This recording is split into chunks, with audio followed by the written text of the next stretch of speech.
السلام علیکم۔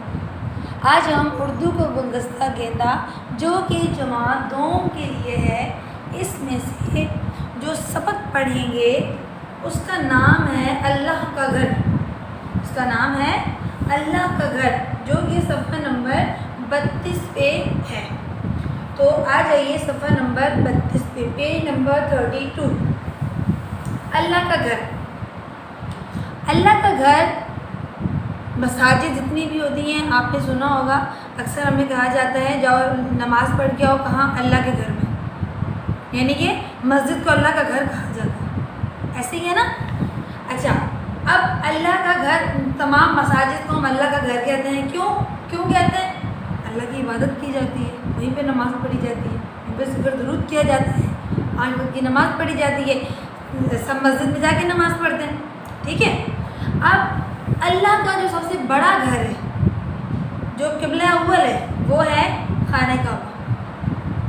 خانہ کعبہ اللہ تعالیٰ کا سب سے بڑا گھر ہے اور سب سے پہلا گھر ہے۔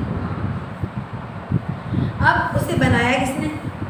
بنایا گیا ہوگا نا، کسی کو تو اللہ پاک نے حکم دیا ہوگا، تو اللہ پاک نے اپنا گھر بنانے کا حکم اپنے پیارے نبی حضرت ابراہیم علیہ السلام کو دیا، حکم دیا کہ میرا گھر بناؤ، اس کی تعمیر کرو، اور پھر ان کی مدد کی ان کے بیٹے نے، جن کا نام تھا حضرت اسماعیل علیہ السلام۔ وہ حضرت ابراہیم علیہ السلام نے مٹی اور گارا سے بنایا، گھر بنانا شروع کیا۔ حضرت اسماعیل علیہ السلام جو کہ چھوٹے تھے، وہ پتھر اٹھا کے لاتے تھے اور وہ اپنے ابو کی مدد کر رہے تھے۔ اس طریقے سے دونوں کی محنت سے خانہ کعبہ تیار ہوا، جہاں پہ لوگ اب طواف کرتے ہیں، حج کرتے ہیں، وہیں پہ جاتے ہیں سب اللہ تعالیٰ کی عبادت کرنے کے لیے۔ سال میں ایک دفعہ مسلمان ضرور، جو ہر صاحب استطاعت کے پر واجب ہے کہ وہ ایک دفعہ ضرور جائے اور خانہ کعبہ میں جا کے حج پڑھے۔ تو یہ اللہ تعالیٰ کا گھر ہے، اس کی تعمیر کس نے کی؟ حضرت ابراہیم علیہ السلام نے کی۔ کس کے ساتھ مل کے کی؟ اپنے بیٹے حضرت اسماعیل علیہ السلام کے ساتھ مل کے کی۔ کس کے حکم سے کی؟ اللہ تعالیٰ کے حکم سے کی۔ حضرت ابراہیم علیہ السلام کون تھے؟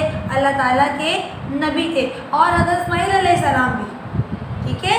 تو دونوں نے مل کے اللہ تعالیٰ کا گھر بنایا، جس کا جو خانہ کعبہ ہے، جو کہ عرب کے شہر مکے میں ہے۔